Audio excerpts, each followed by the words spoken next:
രാജ്യത്ത് ചെങ്കോലും കിരീടവും ഒന്നുമില്ലെങ്കിലും അധികാരത്തിൻ്റെ യാതൊരു അടയാളവുമില്ലെങ്കിലും താൻ പ്രതിപക്ഷ നേതാവായിരിക്കുമ്പോൾ ഈ രാജ്യത്ത് തനിക്ക് ചെയ്യാൻ കഴിയുന്ന എല്ലാ ഉന്നമനവും നടത്തുമെന്ന് ആഹ്വാനം ചെയ്തുകൊണ്ട് തൻ്റെ 55-ാം പിറന്നാൾ ദിനത്തിൽ ഡൽഹിയിലെ സ്റ്റേഡിയത്തിൽ വെച്ച് ഡൽഹി കോൺഗ്രസ് യൂണിറ്റും അതുപോലെ യൂത്ത് കോൺഗ്രസിൻ്റെയും നേതൃത്വത്തിൽ വലിയ മെഗാ ജോബ് ഫെയറാണ് രാഹുൽ ഗാന്ധി സംഘടിപ്പിച്ചത്.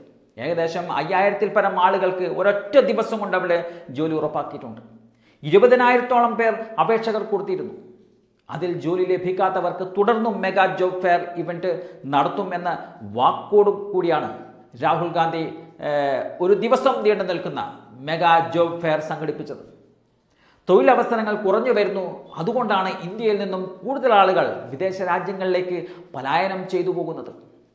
ഇത് തടയാനോ ഇതുമായി ബന്ധപ്പെട്ട കാര്യങ്ങൾക്കോ ഒന്നും നരേന്ദ്രമോദിക്ക് പറയാൻ നാവില്ല. മേക്ക് ഇൻ ഇന്ത്യ എന്ന വാക്ക് മാത്രം പറഞ്ഞാൽ പോരാ, വിദേശ നിക്ഷേപം കൊണ്ടുവന്നാലും പോരാ, ഇന്ത്യയിൽ തൊഴിലെടുക്കുവാനുള്ള അവസരങ്ങൾ സൃഷ്ടിക്കപ്പെടേണ്ടതുണ്ട്. ഇന്ത്യയിൽ അഭ്യസ്തവിദ്യരായ ചെറുപ്പക്കാരുടെ എണ്ണം കുറേ കൂടി വരികയാണ്. അവരുടെ ബുദ്ധിമുട്ടുകൾക്കുള്ള ഒരു ശാശ്വത പരിഹാരത്തിന് വേണ്ടി സർക്കാർ തയ്യാറാകുന്നില്ല എന്ന് തൻ്റെ 55-ാം പിറന്നാൾ ദിനത്തിൽ ഡൽഹിയിൽ നടന്ന ആ ഒരു പൊതുപരിപാടിയിൽ കൃത്യമായി തന്നെ രാഹുൽ ഗാന്ധി പറഞ്ഞു വെക്കുന്നുണ്ട്.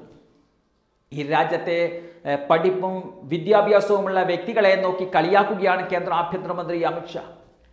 ഇംഗ്ലീഷ് സംസാരിക്കുന്നവർക്ക് ഇന്ത്യയിൽ വളരെ വൈകാതെ തന്നെ ലജ്ജിക്കേണ്ടി വരുമെന്നതാണ് അമിത്ഷാ പറയുന്നത്. ഇംഗ്ലീഷ് സംസാരിക്കുന്നവരോടുള്ള വിരോധമാണ് ഇവിടെ കാണുന്നത്. BJPക്ക് എഡ്യൂക്കേഷനോ അത്തരത്തിലുള്ള നയങ്ങളോ ആവശ്യമില്ല. അവരുടെ ലക്ഷ്യം എന്താണെന്ന് കൃത്യമായി തന്നെ നമുക്ക് മനസ്സിലാക്കാൻ സാധിക്കുന്നതാണ്. അന്താരാഷ്ട്ര തലത്തിൽ രാജ്യത്തെ ശോഭിപ്പിക്കണമെന്ന ഒരു താല്പര്യവും അവർക്കില്ല. എത്രയും കാലം ഭരിക്കാൻ പറ്റുമോ അത്രയും കാലം സുഗമമായി സ്ഥാനങ്ങളിൽ ഇരിക്കുക, എന്നിട്ട് എതിർക്കുന്നവരെയെല്ലാം രാജ്യദ്രോഹികളായി മുദ്ര കുത്തുക, ഇതൊക്കെയാണ് BJPയുടെ മനസ്സിലിരിപ്പ് എന്ന് രാഹുൽ ഗാന്ധി വിളിച്ചു പറയുകയാണ്. ഇന്ത്യയുടെ പ്രതിപക്ഷ നേതാവായതിനു ശേഷം രാഹുൽ ഗാന്ധിയെ ഭയക്കുകയാണ് നരേന്ദ്രമോദിയും അമിത്ഷായും. കാരണം അവരുടെ ഭരണകൂടത്തിന് തിരിച്ചടി കിട്ടുന്ന നാളുകളാണ് ഇപ്പോൾ കടന്നു വന്നിരിക്കുന്നത് എന്ന് വളരെ വ്യക്തമായി തന്നെ അവർ മനസ്സിലാക്കിയിരിക്കുകയാണ്.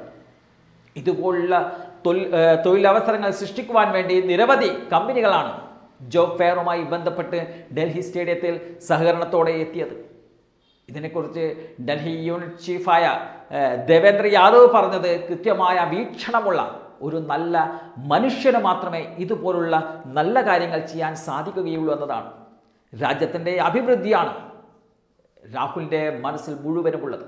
അത് തച്ചുടക്കാനൊന്നും RSSനെ കൊണ്ട് കഴിയുകയില്ല എന്നതാണ് ദേവേന്ദ്ര യാദവ് പറഞ്ഞു വെക്കുന്നത്.